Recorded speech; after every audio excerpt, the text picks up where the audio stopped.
আসসালামু আলাইকুম রহমতুল্লাহি ওয়া বারাকাতুহু। আশা করি গাইস আপনারা ভালো আছেন। তো সুতরাং আমি আপনাদের দোয়া আপনাদের ভালোবাসা নিয়ে ভালো আছি। তো আমি একজন পেশায় সরকারি কর্মকর্তা। আর আজকে আমি যে ঘটনাটা বলার চেষ্টা করব বাসা বা চ্যানেলে, তো এই ঘটনাটি আপনারা সবাই শুনবেন এবং কি ভালো লাগলে লাইক কমেন্ট শেয়ার করে দিবেন। তবে ভাষা ভাই খুব সুন্দর একজন ভালো মনের অধিকারী এমনকি ভালো মানুষ। তার জন্য ওনার চ্যানেলে আমি ঘটনা বলতে পারছি এই নিয়ে দুইবার। তো উনি আজকে সরাসরি আমার কাছে চলে আসলো অডিয়েন্স দেওয়ার জন্য। তবে আমার বাড়িটা পড়ছে মূলত আপনার হবিগঞ্জ জেলা, আর আমার গ্রামের বাড়ি কামালপুর। তাই আমি এখানকার ঘটনাটি আজকে আপনাদের সামনে বলার চেষ্টা করতেছি। তো আপনারা সবাই শুনবেন, আর শুনে যদি ভালো লাগে তো অবশ্যই লাইক কমেন্ট শেয়ার করে দেবেন। তো ভয়ের দিগন্তর আপনাদেরকে জানাচ্ছি স্বাগতম বলে আমি শুরু করছি আমার ঘটনা। মূল পর্বে চলে যাব। তো যে ঘটনাটা আজকে আপনাদের সামনে আমি বলার চেষ্টা করতেছি, সেটি 2001 সালে আমার সাথে ঘটে যাওয়া সে কালো জাদু ঘটনা আজকে আপনাদের সামনে আমি বলতেছি। কারণ হলে গিয়ে যেন ঘটনাটি আমার সাথে যেভাবে ঘটেছিল, তো সম্পূর্ণ ঘটনাটি আমি আস্তে আস্তে আপনাদের সামনে শেয়ার করার চেষ্টা করতেছি। তো আপনারা দোয়া করবেন আমার জন্য, যাতে আমি সুন্দরভাবে স্মুথলিভাবে আপনাদের কাছে যাতে বলতে পারি, যাতে আপনারা শুনে খুব আনন্দ পান। আর এমনকি এত পরিমাণ ভয় সেদিন আমার মনের ভিতরে গেঁথেছিল, সেটা আজকে আপনাদের সামনে না বললেই হচ্ছে না। তো তখন আমার বয়স প্রায় 6-7 বছর তো হবে। আমার বয়স যখন আমার সাথে এই ঘটনাটি ঘটেছিল প্রায় 6-7 বছরই, 7 বছরই ধরতে গেলে আমার বয়সটা তখন ছিল 2001 সালে। তখন আমি একটি বিয়ে বাড়িতে দাওয়াত খেতে গেছিলাম।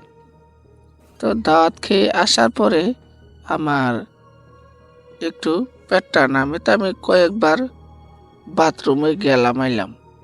তো বাথরুমে যাওয়া আসার পরে দেখি যে এটা কিছুতেই সারার কোনো লক্ষণ দেখতেছিলাম না।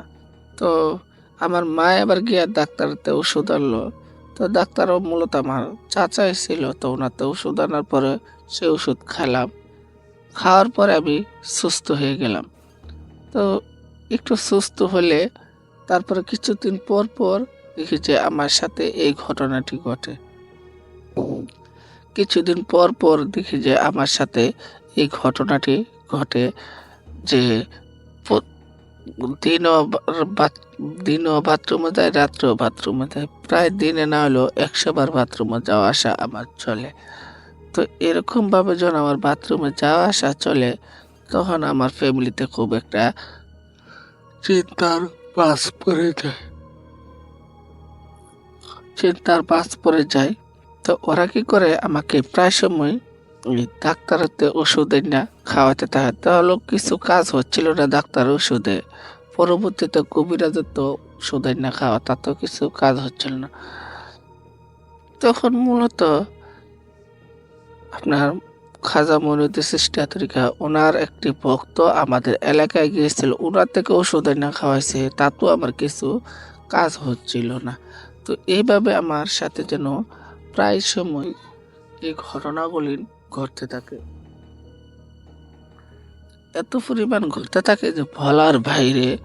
তাই আমি আর কিছু বুঝে উঠতে পারতেছিলাম না যে আমার সাথে আসলে কি ঘটতেছিল। তো এইভাবে আমার সাথে এই ঘটনাগুলি ঘটে প্রায় টানা 3 মাস, 4 মাসের কাছাকাছি এই ঘটনাটি আমার সাথে ঘটতে থাকে। আমি প্রায় সময় বাথরুমে যেতাম, প্রায় দিনে 100 বার তো যেতামই। তো এইসব ঘটনাগুলি যেন আমার সাথে ঘটতে থাকতো। এদিক দিয়ে আমার বাবা মা অনেক ডাক্তার কবিরাজ ওষুধ খাওয়ালো, কিন্তু কিছুই কাজ হচ্ছিল না। তো তখন আমার বাবা কি করলো, আবার আপনার কি বাঁশ কাপড় সম্পূর্ণ কিছু নিয়ে আসছে আমাকে দাফন করবে বলে আর কি। কারণ আমি তো আর বিছনাতে উঠে লড়াছড়া করার মতন কিছু ক্ষমতা পাচ্ছিলাম না, এমনকি আমি ঠিক মতন তখন কত বলতে পারতেছিলাম না। আমার এরকম একটা অবস্থান হয়ে গেছিল। তো এই অবস্থান থেকে মুক্তি পাওয়ার আমি কিছু উপায় পাচ্ছিলাম। তো এদিক দিয়ে আমার আব্বু আম্মু খুব ভয় পেয়ে আর খুবই কষ্টতেই ওনারা গিয়ে এই বাঁশ কাপড় সম্পূর্ণ কিছু আমার জন্য কিনে আনছে, আবার আমাকে নাপচুপ করে ওনারাকে কিনে আনছে। তো জানে যে আমি হয়তোবা এক রাতের বেশি আর টিকবো না, কারণ আমার তো সময় ঘনিয়ে এসছে। তো এটা ওনারা এই জিনিসটা ভাইবা কি করলো, সে বাঁশ কাপড় যে আনছে প্রায় 10টা 11টার দিক দিয়ে। তবে আমাদের গ্রামের হাটটা অনেকটা দূরে, প্রায় 15-20 কিলোমিটার রাস্তা দূরে। তো হেঁটে হেঁটে গিয়ে সেখান থেকে আপনার এই জিনিসগুলো আনছিল। তখন আবার প্রায় কার্তিক মাসের কাছাকাছি হয়তো বা হবে, 2001 সালে কার্তিক মাসের কাছাকাছি এই জিনিসটি যখন আমার সাথে ঘটে। তো আমাকে এই জিনিসটি ঘটার জন্য আমার আব্বু আম্মু আপনার এই এত দূর থেকে বাঁশ কাপড় কিনে এনে আমাকে দেখালো। তখন আমি চোখের পানি ছেড়ে দিয়ে বললাম যে আমার হয়তো বা সময় শেষ, এর জন্য হয়তো বা ওনারা এইসব জিনিস কিনে আনছে। তো এইভাবে কাঁদতে কাঁদতে তো হঠাৎই দেখি যে একজন হকার আসছে বাড়িতে। তো তখন বাড়িতে হকার এসে বলতেছে, বাঘের তেল নিবেন গো, বাঘের তেল, হরিণের দুধ, বাঘের দুধ, শিয়ালের দুধ দিয়ে ওষুধ বানায়, টইলমার ওষুধ বিক্রি করে। তখন ওনারা যখন এই কথা বলতেছিল তখন আমি ডাকতেছিলাম, কিন্তু আমার ডাক মূলত কেউ শুনতেছিল না, কারণ তখন আমার জবানটা বেশি জোরে যে আমি আওয়াজ দিয়ে কথা বলবো সেটুকু ক্ষমতাও আমার ভিতরে ছিল না।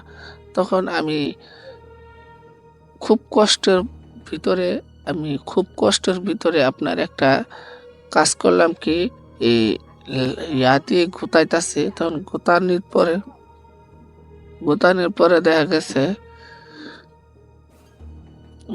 পরে দেখা গেছে কি যে সেই লাঠিটা হালকা একটু লড়তেই আমাদের এই পার্শ্ববর্তী এলাকার এক বোন ছিল, ওনার নাম ছিল এই আরশি। তো আরশি বোনই শুনলো, শোনার পরে উনি কি করলো, আমার কানের কাছে গেল, বললো যে কি বলতে চাস বল। তখন আমি আস্তে আস্তে ইশারাটা বুঝাইলাম। তখন ইনি কোনো কথাই বুঝতে পারতেছিল না। তখন আমি বললাম আমার মুখের কাছে কানটা নিয়ে এসো, ইশারাটা বুঝাই দিলাম। তখন উনি আমার মুখের কাছে কানটা নিতে আমি বললাম যে এই লোকটাতে ওষুধ লাগাতে বল আমার আব্বুকে, তাহলে হয়তো বা আমি ভালো হলেও হতে পারি। তখন যখন আমি এই কথাটা বললাম তখন উনি গিয়া বলার পরে সেই লোকেতে ওষুধ লাগার পরে আপনার যা হলো যে তখন 80 টাকার ওষুধ এখন প্রায় 1 লাখ টাকার উপরে ওষুধ। তখন সে 80 টাকার ওষুধ লাগার পরে আমাকে দিয়ে গেল সে ওষুধটি। তখন আমি ওষুধগুলি খেতেছিলাম। তো খুবই ওষুধগুলি খেতে খেতে আমি খুবই পরিবর্তন দেখতেছিলাম। আর তখন আবার কবিরাজ বলে গেছিল যে আপনাদের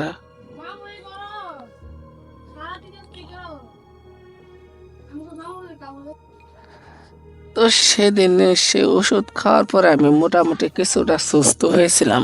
তবে কবিরাজ মশাই একটা জিনিস আমাকে বলে গিয়েছিলেন, একটা তাবিজ দিয়ে গেছিলেন, বলেছিলেন যে এই তাবিজটা নাকি আপনার 14 বছর না হলে আমি খুলতাম না গলা থেকে, এমনকি আমি পানিতে না নামে গোসল করতাম।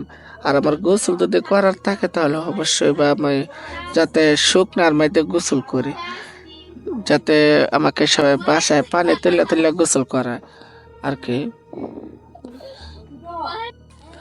তো অনেকে গোসল টোসল করানোর পরও আমি সুস্থ হয়ে গেছিলাম। মূলত আমার আর কিছু হয়নি। তো আমি জানতাম না যে আমার সাথে আসলে কি কি ঘটছিল আর কি কি ঘটতে চলেছিল সামনে। তো এটা মূলত আমি তো একজন মানুষ, তাই আমার হয়তো বা ভুল হয়ে গেছিল। তো সেই ভুলটা ছিল আপনার যেমন 2-3 বছর আমি শুকনাতে গোসল করছিলাম, অনেকে পানি টানি তুলে তাতে সে পানি আমি গোসল মোসল করতাম। তো হঠাৎ করে আমার মন ভুলবশত বন্ধু বান্ধবের সাথে আমি একদিন চলে গেলাম সেই নদীর ঘাটে ডুব দিতে। তো ডুব দিতে গিয়ে সে তাবিজটা আমি সেদিন নদীর ঘাটেই হারিয়ে ফেলি। তো তখন আমার সাথে এই ঘটনাগুলি ঘটতেছিল, প্রায় সময় সময় এই ঘটনাগুলি আমার সাথে ঘটে আর কি।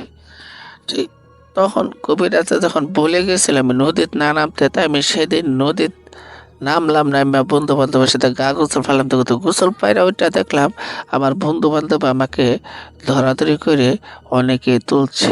তোলার পরে আমাকে ওরা সুস্থ করার জন্য অনেক রকমের চেষ্টা করতেছে, কিন্তু কিছুতেই আর কিছু হচ্ছিল না।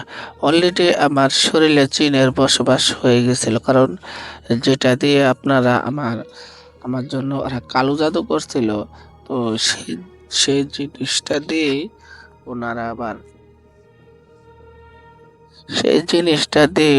আবার আবার আপনার শুরু করে কালো জাদু করা। তো আমি লোকমুখে যতটুকু শুনেছি আর কি, যে একবার যাকে এই কালো জাদু করে তারপরে নাকি বারে বারে এই কালো জাদুর অ্যাটাকটা আসে। তো সেদিন আমার শরীরেও যে কালো জাদুটা করছিল কিভাবে, তখন আপনার যখন এরকমভাবে যখন চলে গেল আমার শরীর থেকে তাবিজটা, তখন আমি এদের এটাকে আবার পড়ে তখন আবারও আমার সাথে এই ঘটনাগুলি ঘটতে থাকে। তো এইভাবে যখন প্রায় সময় আমি বাথরুমে যা আশা করতাম, তো হঠাৎই ভাগ্যক্রমে আবারও সেই কবিরাজ আসার পরে সে কবিরাজে বলে যে ওনার কি হয়েছে। তখন আমার আব্বু সম্পূর্ণ ঘটনা খুলে বলার পরে আর কবিরাজে বিশ্বাস যায় যে আসলে ওনার সাথে সেই ঘটনাটি ঘটেছিল। তো আপনাদের কাছে আজকে আমি সত্য কথাটা ভুলে যাই। তখন আমার আব্বু বলল যে বলেন, ওনার উপরে কেউ বান দিয়েছে। বান মানে তো ওটাকে চিনেন, বান দিয়েছে, কালো জাদুর একটি বান দিয়েছে। তো সেই বানটি অন্য একজন লোকের জন্য দিয়েছিল, কিন্তু ভুলবশত আপনার ছেলের পরে সেই বানটি পড়ে গেল। কারণ আপনার ছেলে সেই রাস্তা দিয়ে আসতেছিল বিড়ি খেয়ে, তাই ওনার উপরে সেই বানটি পড়ার পর থেকে ওনার সাথে এই ঘটনাটি ঘটতে থাকে।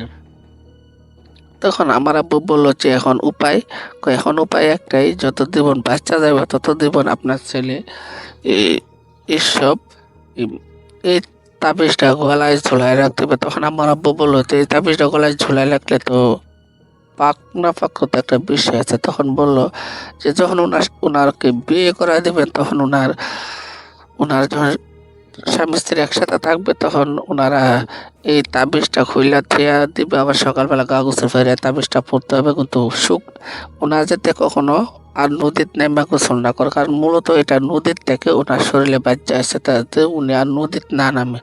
তখন এ কথা শোনার পরে আমি আর এখনো নদীর নামি না, কিন্তু আমি এখন 3 বাচ্চার বাবা হয়ে গেছি, তারপরেও এখন আমি নদীর নেমে গোসল করি না। আর এখন আমার শরীরে সেই তাবিজটা আছে, আর এখন আমার সাথে